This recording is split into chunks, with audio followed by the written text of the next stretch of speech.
Okay, the next test that we did was called, aptly named the Gold Car test, and that Gold Car was the second car that we bought, the 2011 Sportabout TDI VW.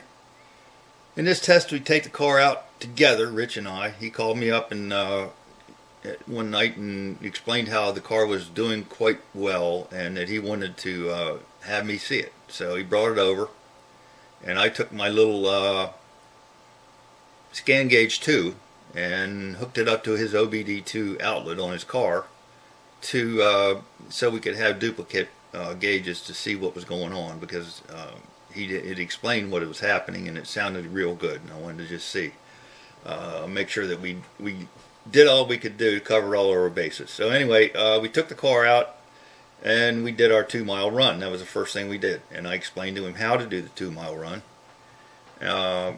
and he'd never done it.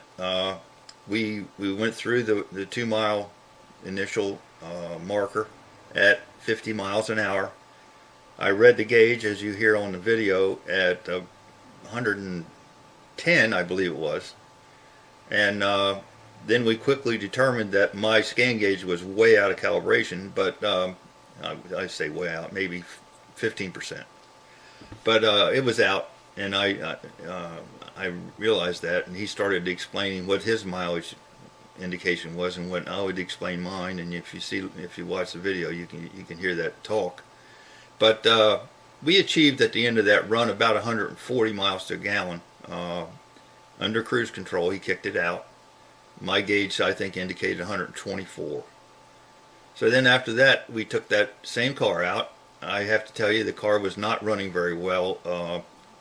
The computer was messing up on it because we had cut the fuel back so much that the computer couldn't handle it. And that's the only problem we ever had with this device.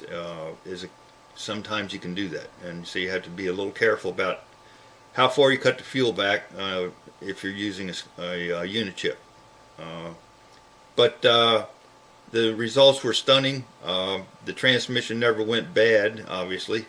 It didn't really hurt it, but I'm sure. But it was definitely shifting abruptly, something that car wouldn't do normally.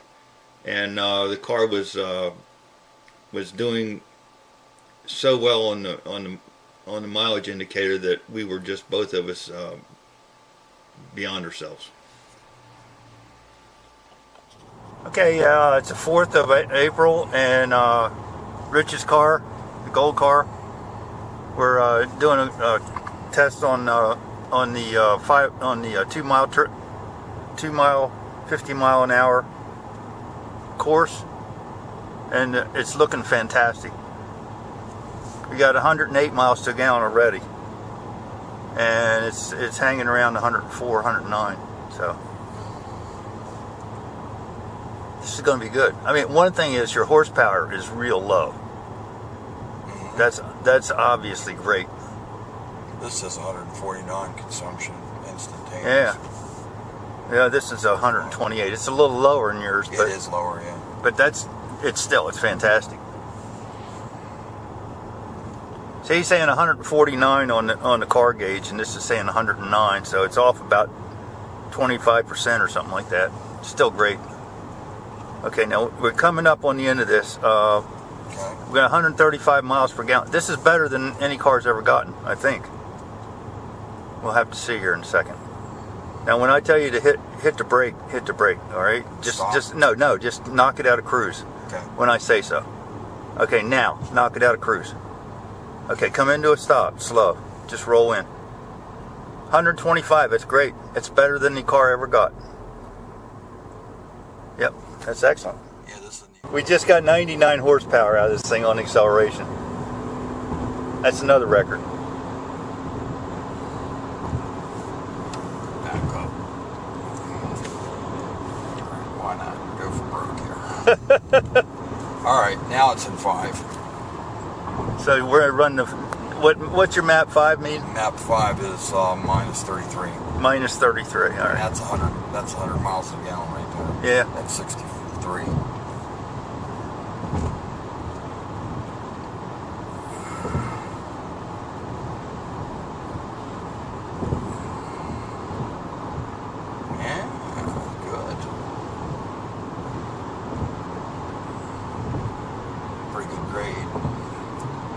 Yeah, this always draws it down a little bit, and then it speeds right back up once it gets down the hill. Yeah. So what are you getting now for mileage? You're watching. Well, this thing is not close to yours. No, I know it's not. Right now it isn't. Now you're getting what, 88, 93. Yeah. Now mine's not even close to that. 37. It needs to be recalibrated. Yeah. All right. I just showed you probably the most incredible video recording that we did. Obviously, it's not. The mileage was not maybe up to what the blue car did, but the test was totally together, so it holds up. And I went back and dubbed in the various figures on the tape for you so that you can see what the actual numbers were as far as we could tell. I mean, you can't get it totally right given that the gauge was not calibrated, and the two gauges move at very different rates.